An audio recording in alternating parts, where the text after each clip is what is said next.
David's eyes were full of anger as he pulled me toward the chair and forced me to sit down. Before I could react, he grabbed thick ropes and tied my wrists and ankles, restraining me in place. "This is your fault," he yelled, his voice trembling with fury. Without hesitation, he threw a bucket of salty water over me, causing a burning sting on my skin. My heart raced as I struggled to free myself, knowing I had to escape before it was too late.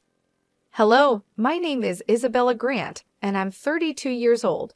I never thought I'd be telling this kind of story, but life has a way of taking unexpected turns.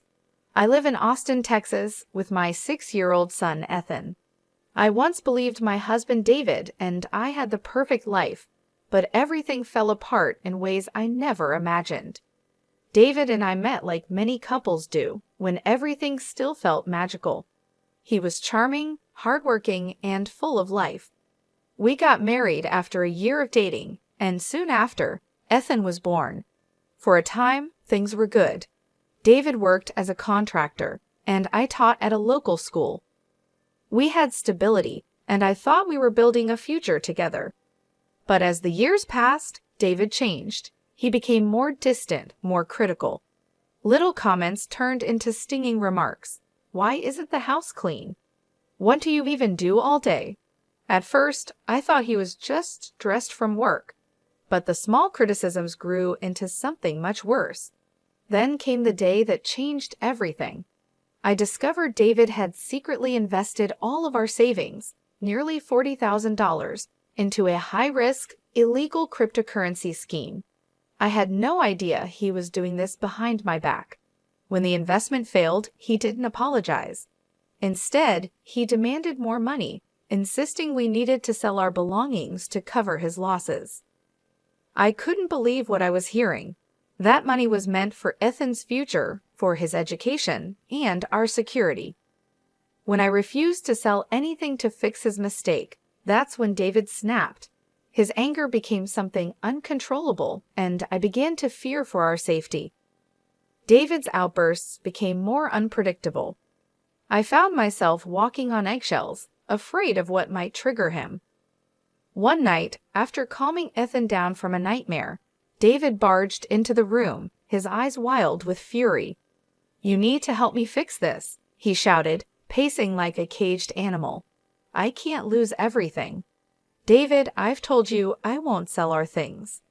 "That money is for Ethan's future," I said, trying to remain calm. That's when he lunged at me, grabbing my arm and dragging me toward the kitchen. He shoved me into a chair and tied me down with ropes from the garage. I struggled, but his grip was too strong. "You'll regret this," he snarled, inches from my face. He grabbed a bucket of salty water and threw it over me, the sting searing my skin. I was soaked, cold, and terrified, but I couldn't let him see my fear. As soon as he stormed out of the room, I began working on the ropes, twisting and pulling until I could free myself. My mind raced. Ethan was in the house, and I had to protect him. I couldn't let this go on any longer. The next morning, I called Rachel Connor, a family lawyer who had helped women in situations like mine. I explained everything, and she listened intently. "Isabella," she said, "you need to act quickly. David's involvement in illegal activities and the abuse give us a strong case. We'll file for divorce and full custody of Ethan. With the evidence we have, we may be able to press criminal charges as well." Rachel's words gave me hope, but I knew David wouldn't make it easy. I hired a private investigator to dig into David's cryptocurrency dealings. It didn't take long to find the evidence we needed. David hadn't just lost our savings, he had been defrauding others, using their money to fund his addiction to risk. It was worse than I had imagined. David wasn't just reckless, he was dangerous. As Rachel built our case, I stayed with my parents, knowing Ethan and I would be safe there. But when David found out, he didn't take it well. One night, he showed up at my parents' house, banging on the door and screaming my name. "Isabella, open the door. You can't do this to me." My father called the police, and David was arrested for violating a restraining order. It was the first time I saw him completely out of control. There was no turning back now. Rachel filed for divorce and full custody of Ethan, while the investigator kept digging into David's finances. The evidence we gathered was overwhelming. David wasn't just a gambler, he was a criminal. When the time came to serve David with divorce papers, I was terrified. I knew this would set him off, but I had no choice. I couldn't keep living in fear. David's reaction to the divorce papers was exactly what I had feared.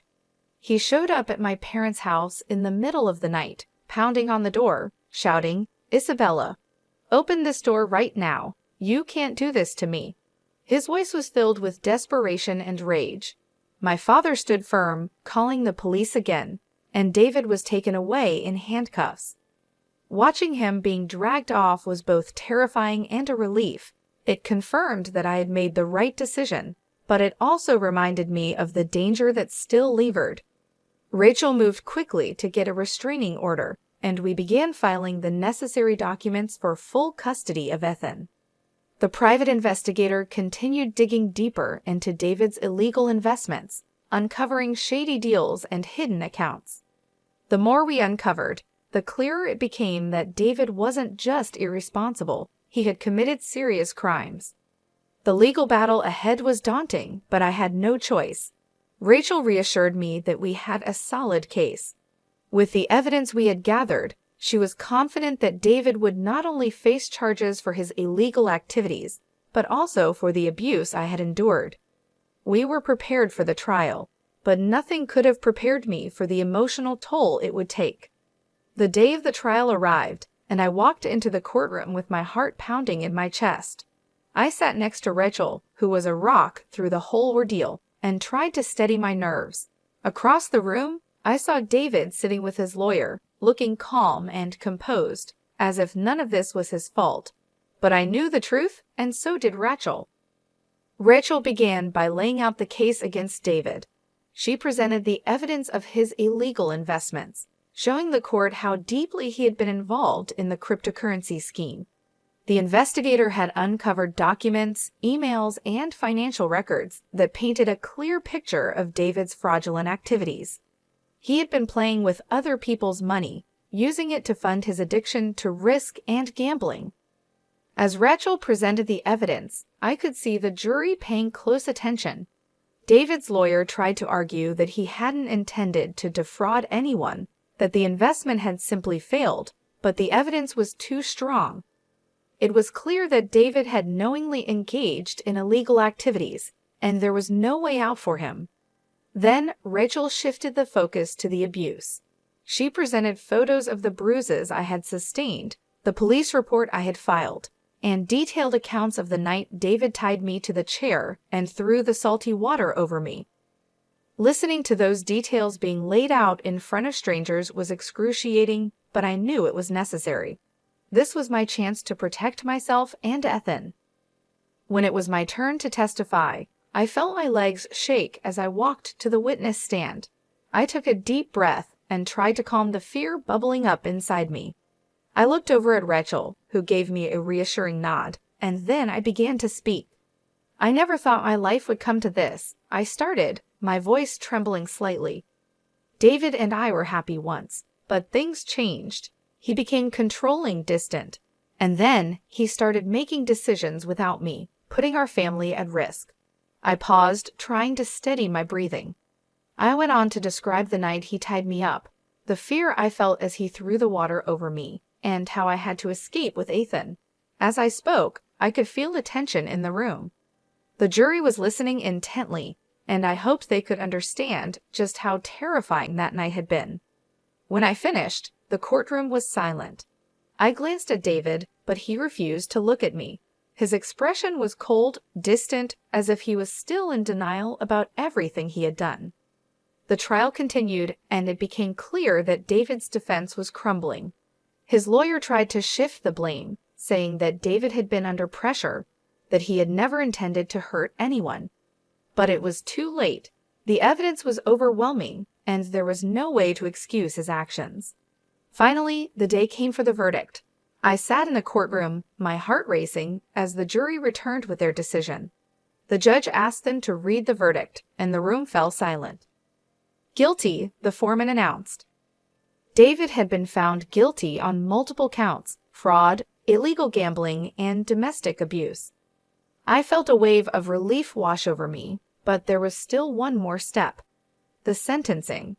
A few weeks later, I sat in the courtroom again, waiting for the judge to hand down David's sentence. My heart pounded as the judge read the charges and announced the punishment. David was sentenced to 10 years in prison for his crimes. He would serve time for the fraudulent investments and for the abuse he had inflicted on me.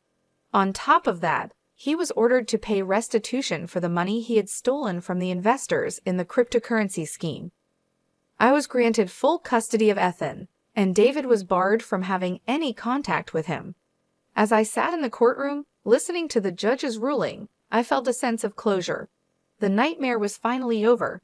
David would no longer be a part of our lives, and Ethan and I could finally start to rebuild. The days after the trial were filled with a mixture of relief and uncertainty. I knew that I had won the legal battle, but the emotional scars were still there. Moving forward wouldn't be easy, but for the first time in a long time, I felt hopeful.